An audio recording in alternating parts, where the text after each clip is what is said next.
Good morning everyone. आज के इस वीडियो में हम देखने वाले हैं निम्मी क्वेश्चन बैंक के कुछ ऑब्जेक्टिव प्रश्न को, जो कि फर्स्ट ईयर इलेक्ट्रिशियन ट्रेड वालों के लिए काफ़ी इम्पोर्टेंट है और ये हमारा सेमेस्टर 1 और मॉड्यूल 5 का है।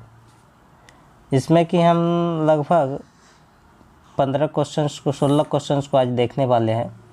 इससे हम लोग पहले जो है ना सेफ्टी का भी देख चुके हैं, टूल्स का देखें। तो चलिए आज हम क्वेश्चंस को देख रहे हैं।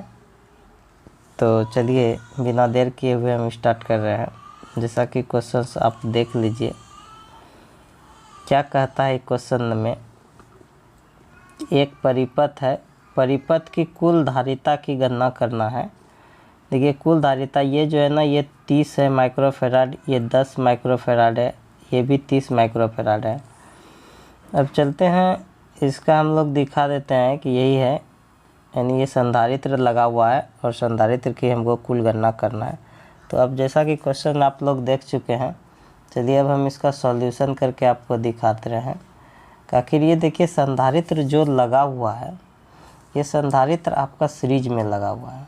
जैसे देखिए ये संधारित्र है, फिर ये संधारित्र है, ये संधारित्र, 3 संधारित्र हैं और तीनों संधारित्र सीरीज में लगा हुआ है। ये 30 माइक्रोफेराड का है और ये क्या है 10 माइक्रोफेराड का है, और एक कितना है 30 है, फिर 30 माइक्रोफेराड का है ना। तो अब चलिए जब ये सीरीज में है, संधारित्र को देखें। जब अगर देखिए संधारित्र सीरीज में रहता है तो उसके लिए जो फार्मूला होता है 1/c is equal to 1/c1 plus 1/c2 plus 1/c3 होता है। यानी जब भी हम लोग बनाएंगे तो इसी फार्मूला पे बनेगा। तो अब चलिए इस फार्मूला को की सहायता से हम कैसे बना सकते हैं। अब देखिए जैसा कि आप देख रहे हैं 1/c is equal to 1/c1 30 plus 1/c2 कितना है 10 प्लस 1/1 फिर 30 है।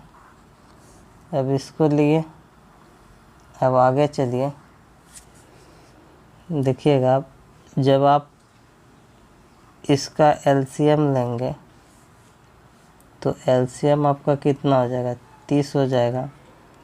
30 एलसीएम हो गया। अब 30 से भाग दीजिएगा तो ये 1 होगा। अब प्लस ये 10 दिया 30 1, यानी 1/c। ठीक है। अब देखिए उसके बाद देखते जाइए आप लोग, फिर 1/c इज इक्वल टू क्या होगा। ये जब आप एलसीएम ले लिए तो ये 30, ये होगा 3 1 4 1 5, 5 से कटा दीजिए, 5 6 30। तो आपका निकल करके क्या आया, जब ये निकल करके आया यही सी इज इक्वल टू आपको क्या हुआ 6 माइक्रोफेराड, यानी आपका 6 माइक्रोफेराड क्या निकला, ये 6 माइक्रोफेराड आपका क्या निकल कर गया आंसर। तो चलिए हम इसको दिखा देते हैं आपको पूरा सॉल्यूशन। ये देखिए ये पूरा सॉल्यूशन है। अब देखिए आंसर कहाँ है आपका। चलिए अब आंसर की ओर प्रस्थान करते हैं। तो 6 देखिए 6 आपका ये ऑप्शन नंबर बी के अंतर्गत आया। तो इसका क्या होगा बी आंसर होगा। ठीक है।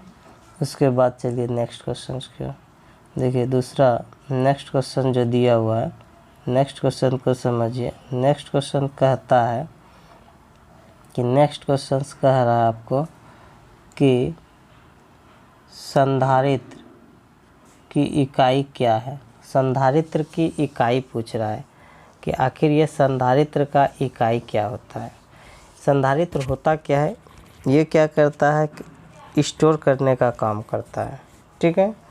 और संधारित्र इज इक्वल टू क्या होता है, ये संधारित्र इज इक्वल टू होता है आपका capacitance, C is equal to होता है, सी इज इक्वल टू, ये संधारित्र को हम सी से डिनोट करते हैं, तो ये होता है C is equal to Q by V, यानी क्यू मतलब हो गया आवेश,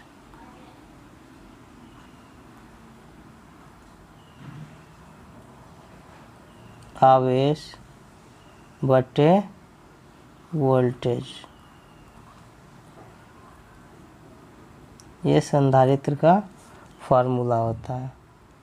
अब देखिए ये संधारित्र का जो है यूनिट जो होता है, ये होता है हमारा फैराड। संधारित्र को हम लोग फैराड में मेजरमेंट करते हैं, तो इसका ऑप्शन नंबर क्या होगा, सी होगा, है ना। चलिए उसके बाद चलिए 3 नंबर क्वेश्चंस देखिए क्या कहता है। 3 नंबर क्वेश्चंस जैसा कि आप लोग देख रहे होंगे, देखिएगा, ध्यान दीजिएगा। 3 नंबर क्वेश्चंस कहता है कि एक संधारित्र का धारिता मान क्या होगा यदि 35 वोल्ट था, यानी वोल्टेज के लिए 0.5 कूलम आवेश की आवश्यकता है। अभी देखिए हम लोग संधारित्र इज इक्वल टू जाने, संधारित्र इज इक्वल टू जिसको सी से डिनोट करते हैं, सी इज इक्वल टू होता है क्यू बाय वी। अब देखिए क्यू संधारित्र का मान निकालना है और क्यू आपको दिया हुआ है 0.5, और उसके बाद देखिए वोल्ट का मान दिया हुआ है 35 वोल्ट, ठीक है। अब 35 दिया हुआ है, ये आपका 35 है, तो ये 35 दिया हुआ है, तो अगर आप इसको भाग देते हैं, या मान लो दशमलव को यहाँ से हटा रहे हैं, तो 1/10 लिखिएगा, तो ये 5 दूना 10 हो गया, ठीक है। तो ये 35 दूना आपका क्या हो गया, 70। देखिए 35 दूना आपका क्या हो गया, 70। तो 35 दूना 70 यानी 1/70। जब 1/70 हो गया, इसको भाग दीजिएगा तो क्या आएगा आपका, 7 एकम 7। जब आप भाग देंगे तो 7 एकम 7, 3, 7 के 28। अब यहाँ 0 आ जाएगा यहाँ, यानी ये आपका निकलेगा, यानी इतना फैराड, यानी इतना फैराड देखिए कहाँ पे, ऑप्शन नंबर ए में आपको देखने को मिलेगा। देखिए ए में आपको ऑप्शन देखने को मिलेगा। देखिए ये जो आप देख रहे हैं, ये आपका ऑप्शन नंबर ए में है, ठीक है। ये बन गया। अब नेक्स्ट चलिएगा, इसको देखना है, पूरा सॉल्यूशन को देख लीजिए। उसके बाद हम लोग चौथे नंबर क्वेश्चंस की ओर चलते हैं। ये चौथा नंबर आपका क्वेश्चंस क्या कहता है, कहता है संधारित्र के मान को कैसे कम किया जा सकता है। हम संधारित्र के मान को कम करना चाहते हैं। देखिए एक संधारित्र के लिए फार्मूला होता है, संधारित्र को सी से डिनोट करते हैं, कैपेसिटेंस इज इक्वल टू होता है एप्सिलॉन ए इंटू डी। अब ए क्या है, यहाँ ए मेरा क्या हो गया, एरिया, ए मेरा क्या हो गया, एरिया मतलब क्षेत्रफल।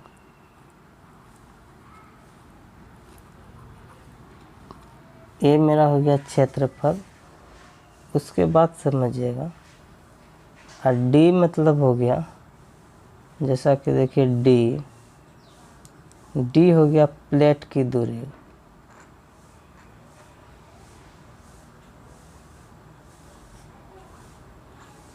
प्लेट की दूरी हो गया। तो ये हो गया। अब ध्यान से सुनिएगा आप लोग। अब यहाँ पे देखिए, इससे क्या पता चलता है आपको? इससे तो पता यही चल रहा है। अब देखिएगा पता क्या चल रहा है। इससे पता यही चल रहा है कि C क्या होता है। C क्या हो गया? Directly proportional to area. और C क्या हो गया? Inversely proportional to D। अब ऐसा देखिए ऑप्शन में आपको कहाँ देखने को मिल रहा है। अब यहाँ ऑप्शन देखने से पता चलेगा आपको। देखिए क्या कर, संधारित्र के मान को कैसे कम करना है, तो प्लेट क्षेत्रफल को बढ़ा करके। तो ऐसा नहीं कर सकते क्योंकि ये प्लेट क्षेत्रफल के सीधा समानुपाती होता है। देखिए तो ये तो क्या होगा यहाँ पे, तो ये पहला ऑप्शन मेरा क्या होगा? गलत होगा। फिर कहता है कि प्लेटों के प्रतिरोध को बढ़ा करके, ये भी गलत है क्योंकि इस पर डिपेंड ही नहीं करता है। उसके बाद तीसरा कहता है कि प्लेटों के मध्य की दूरी को बढ़ा करके। ठीक है, ये भी बात सही है, यही बात सही निकल रहा है क्योंकि ये कैपेसिटर, देखो कैपेसिटर देखिए डायरेक्टली इन्वर्सली प्रोपोर्शनल टू ये डिस्टेंस का होता है ये। तो इसलिए यहाँ पे क्या होगा? प्लेटों के मध्य दूरी बढ़ाकर हम उसको क्या कर सकते हैं? घटा सकते हैं। जो ऑप्शन नंबर क्या होगा यहाँ पे? C सही है, जैसा कि देख लीजिए। ठीक है, इसका ये कंक्लूजन है। कैसे आखिर ये होता है इसको यहाँ पे आप लोग देख सकते हैं। चलिए उसके बाद 5 नंबर क्वेश्चन देखिए क्या कहता है। 5 नंबर क्वेश्चन देखिए क्या कहता है। 5 नंबर क्वेश्चन में कहता है कि पाराचुंबकीय पदार्थ कौन सा है? डायमैग्नेटिक मटेरियल कहता है। इसमें क्या है? Diamagnetic material. देखिए इससे पहले हम लोग डायमैग्नेटिक मटेरियल को जान लें कि आखिर ये डायमैग्नेटिक मटेरियल होता क्या है। पहले उसको जानना बहुत बेहद ज़रूरी है कि डायमैग्नेटिक मटेरियल क्या होता है। अब देखिए डायमैग्नेटिक मटेरियल क्या होता है कि इसमें क्या होगा आपको कि किसी प्रबल चुंबकीय क्षेत्र में रखे जाने पर जिन पदार्थों में चुंबकीय गुण तो नहीं आ पाते परंतु उनके साथ चुंबकीय क्षेत्र की तीव्रता पहले की अपेक्षा और घट जाती है, इसी को हम लोग क्या कहते हैं? Diamagnetic material. ठीक है, आप रखेंगे तो उसमें क्या होगा? चुंबकीय क्षेत्र में रखने पर उसके गुण तो नहीं आ पाते परंतु उस चुंबकीय क्षेत्र की तीव्रता पहले की अपेक्षा और घट जाती, जो उसमें था उससे भी और घट जाएगा। तो इसके अंतर्गत ये आपका आता है ये वाटर। ये ऑप्शन नंबर C सही है। उसके बाद चलिए 6 नंबर क्वेश्चन की ओर। देखिए 6 नंबर क्वेश्चन क्या कहता है? 6 नंबर क्वेश्चन कहता है कौन सा कारक विद्युत चुंबक को ध्रुवीयता को प्रभावित करता है?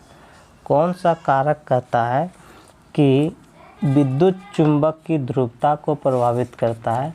तो विद्युत चुंबक को जो प्रभावित करता है कारक, वो करता है, आप देखिए ये जो है करेगा आपका यानी डायरेक्शन ऑफ करेंट, धारा की दिशा। कौन सा कारक विद्युत चुंबक के ध्रुवता को प्रभावित करता है? तो धारा की दिशा ही चुंबकीय क्षेत्र की ध्रुवता को, पोलैरिटी को प्रभावित करेगा। ठीक है, डायरेक्शन ऑफ करेंट। ये डायरेक्शन ऑफ करेंट जो ऑप्शन नंबर B क्या है? सही है। उसके बाद चलिए 7 नंबर क्वेश्चन। 7 नंबर क्वेश्चन देखिए क्या कहता है। 7 नंबर क्वेश्चन कह रहा है कि चुंबकीय वाहक बल की इकाई क्या है? चुंबकीय वाहक बल की इकाई के बारे में पूछ रहा है। तो चुंबकीय वाहक बल, जिसको हम लोग कहते हैं इलेक्ट्रोमोटिव फोर्स, मैग्नेटोमोटिव फोर्स।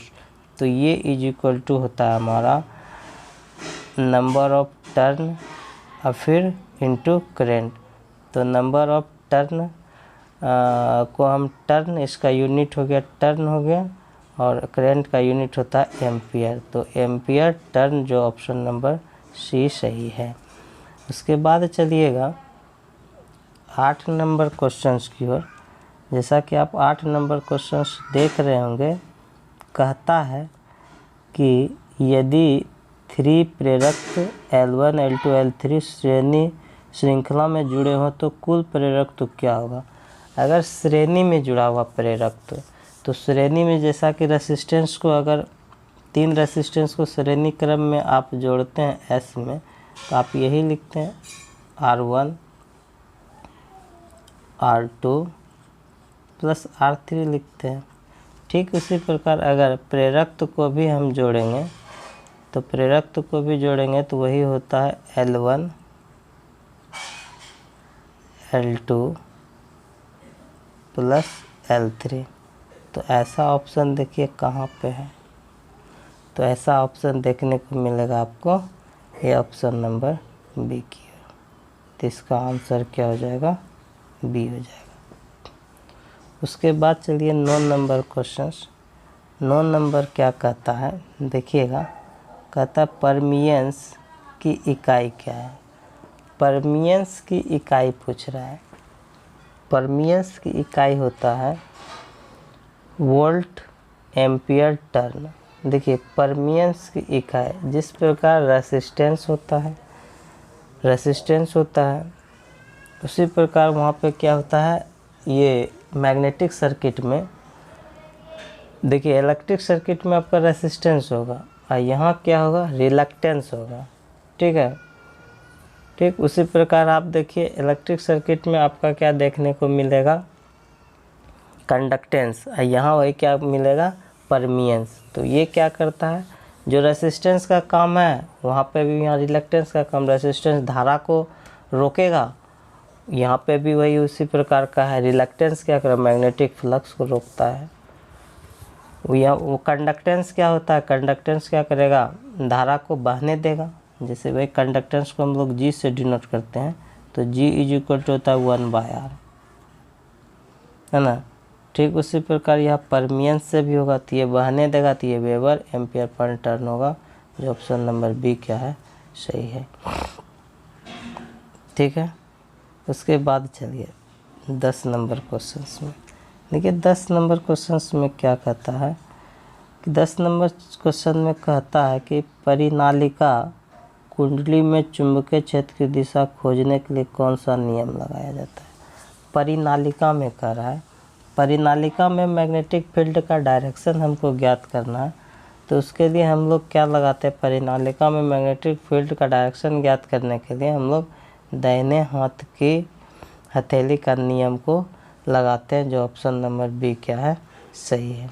तो चलिए आज के सेशन को हम यही समाप्त करते हैं, फिर मिलते हैं हम लोग नेक्स्ट क्वेश्चन के साथ। तो जो कोई विद्यार्थी हमारे चैनल को अभी तक सब्सक्राइब नहीं किया वो चैनल को सब्सक्राइब कर ले, ताकि आपको ITI से संबंधित सूचना उपलब्ध हो सके। Thank you.